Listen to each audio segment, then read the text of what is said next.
Okay, so the three other means of summarizing or illustrating the film narrative that we're going to be looking at are the longer versions, the outline and the beat sheet and the treatment. So there are a lot of different types of outlines. Um, and for the most part, an outline follows an act structure if there's an act structure in the story. I want to show you, this is a little bit of an unconventional outline here. But as you can see, it's more going through the different moments of the story. Here we actually get the characters in parentheses of who will appear in what scene, and the key is down here at the bottom to decode. But this is kind of like an outline of the scenes, and so each of these is a scene that shows up in the film. There are I could show you every type of outline. To this point, I've shown you synopses that are prose based, but I did want to show you one that's not prose based, and that's why I chose the big fish example, because some outlines that would accompany a script, and this could be added into a production script at the beginning, and we see actually a lot of these. And once we get to the teleplay and we talk about a 30-minute, a 30-minute teleplay or comedy like I've worked on, I'll show you the breakdown in the beginning that looks a lot like this outline that walks you through the different scenes. So this is just a visual of that for the film Big Fish. I'm not going to walk you through every single scene here, because I'll give you the link for you to look at. But going back, I do have a writing exercise that I want you to do on your own. This just comes up at this point in the PowerPoint. I probably could have moved it, but something that I would like for you to do to practice is to practice writing that blurb. It's also called, you can call it a dust jacket. The great thing about film is we have many, many different terms for things. The flat copy dust jacket is actually for books, but you can write the 5 to 8 sentence blurb for a film you would want to write. If you don't have anything in mind right now, you could do that 5 to 8 sentence blurb for a film that you like, or a recent film that you've watched. Things that you can consider, and you can go back and take a look at those blurbs that the blurb that I had for American Beauty, but even that one page synopsis for Run Lola Run, that doesn't address audience or genre. But a couple of things you could consider in combining those two examples is you may want to incorporate, is it a sci-fi? It's going to tell a reader a lot about the film. And then you really are, though, for the most part, in a log line and a blurb, focusing on the action and what happens. And in a log line and a blurb, you don't give away the outcome, but you give a pretty good sense of what that conflict and what the complications are going to be. If you have time, you can also try writing it as a 1 to 2 sentence log line. I would give you this. I would really, since you guys aren't in class and doing this exercise right now, I would just suggest that you do it on your own for a film that you would want to write. It may help lead you into what's going to be our treatment assignment. Thinking about in this sort of zoomed out version of a film of I see characters doing this and this being the conflict. So I would request that you try to do this on your own time some point this week, since you don't have a writing assignment.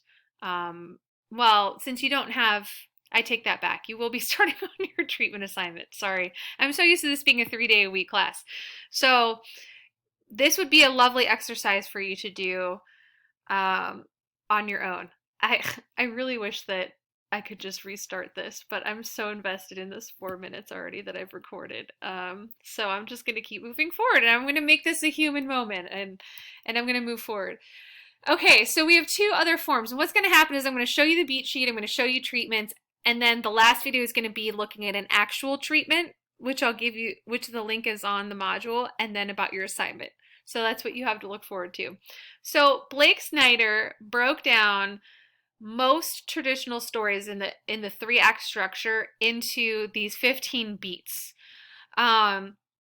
He coined the phrase "save the cat" and used it as his argument for gating the audience's emotional investment in the film. So no matter what happens in the film, you have to have some emotional investment, and that whole "save the cat" is, there may be a ton of tragedy happening, but there has to be some act of heroism in a way. It could be emotional heroism, it could be spiritual heroism, it's whatever. So his concept is this, that the first three beats involve an image, and we are in a visual medium, so that image is hugely responsible for setting the tone. Um, and it gives us a pretty good idea of the problem and the adventure.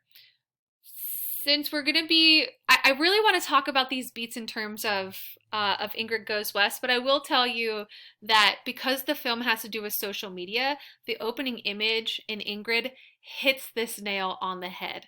And so I want you to watch that. When you're watching that film, look at that opening image and then see in that second and third beat, where is the thematic idea coming out? And a reminder to you, the thematic idea is the so what. So we have the plot, which is what happens, but for everything that happens, there's an underlying symbolic meaning. And there's not only one meaning, there can be multiple meanings, but so what? So with Ingrid Goes West, you can imagine that if we're dealing with Instagram as the initial content, the opening image, whatever you have associated with Instagram, probably, and I'll just put this out there because it's not going to necessarily spoil the film, but we think about Instagram as like curated social media content, curated content for social media.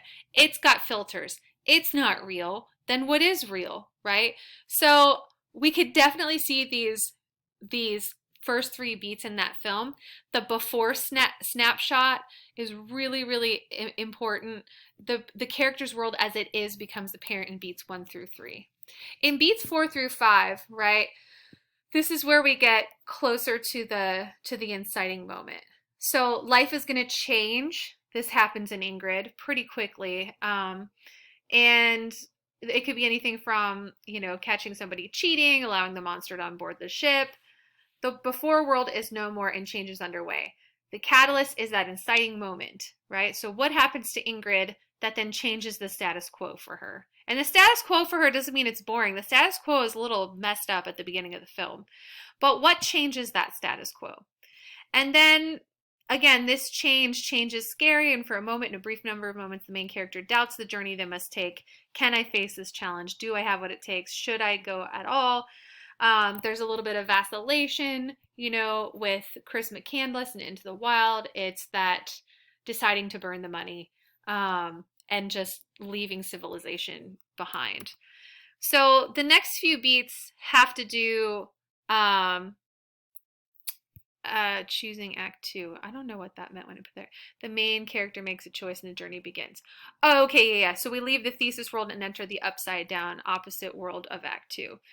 And then this is when the B story comes in. So, most films don't just have a single character with their primary story. With Into the Wild, we have the B story. We have Corinne's story and her parents' story. And then we have this kind of BC story, I guess you could say, which felt really forced with the, what's her name? my brain is so broken today. Twilight Girl. Kristen, whatever her name is. So the love interest is usually the B story, right? And because McCandless is pretty much pushing people away to get to Alaska, we really don't see much of that love interest coming in until later on. So I would say that all of the family, all the people that he meets, even with Jan and, good Lord, Jan and her husband, right? That's also part of that B story, and their own struggles that Jan and Rainey, that's his name, that Jan and Rainey go through. So the fun and games, Indiana Jones tries to beat the Nazis in the Lost Ark when the detective finds the most clues and dodges the most bullets, right? So we see these beats culminating, the midpoint of this story.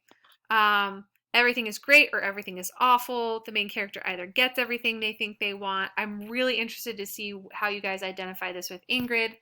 And then the bad guys closing in, and the main character's great, awful situation disintegrates. So is Ingrid's life great and then disintegrates into awful, or is it the opposite? 11 through 12, all is lost, right? It's the opposite moment from the midpoint, the moment that the main character realizes they've lost everything they've gained. very clearly related to Ingrid, or everything they now have has no meaning. The initial goal now looks even more impossible than before, and here something or someone dies. It can be physical or emotional, but the death of something old makes way for something new to be born.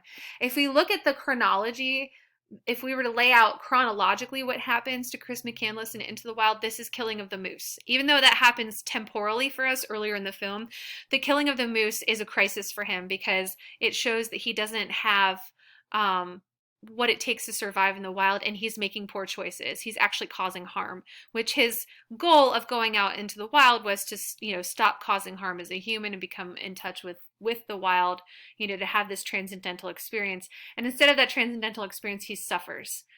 And then the dark night of the soul, the main character hits bottom and wallows in hopelessness. Why hast thou forsaken me, God? Moment. The died dream. And then Act 3 is usually very short.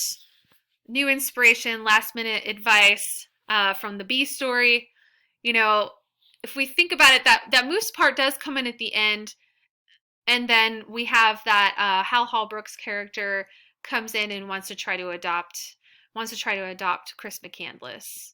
And then he turns it down, right? And then the finale is that after the killing of the moose and then not being able, sorry, let me backpedal a little bit. I think the killing of the moose is this all is lost moment, but then we get out of order, but for the sake of these beats, we get Hal Holbrook coming in saying, "Can I adopt you?" And here's where Chris McCandless says, "No, I don't, let's talk about this when I get back from Alaska." But then we cut way forward to Alaska after all the good parts of Alaska have happened to the bad parts where he turns around and is like, all right, you know what? I don't want to be alone anymore. Then he turns around and tries to cross the river, and then the river's too big. He can't get back. He's stuck in Alaska. And so here is where he, and I think these are kind of back and forth with the Dark Night of the Soul. He can't go back. And so then, the final image is opposite of the open image, proving visually that a change has occurred within the character. At the beginning of the film, we do get his parents waking up initially, but then that wide establishing shot of Alaska, and then the closing shot of this film is initially a close-up on Chris's face, and then it pulls back out into that wide shot of Alaska and that big epic music from Eddie Vedder, right? And so the change that has occurred there is kind of weird because initially it's like a bunch of white snow and he's this little speck walking away from the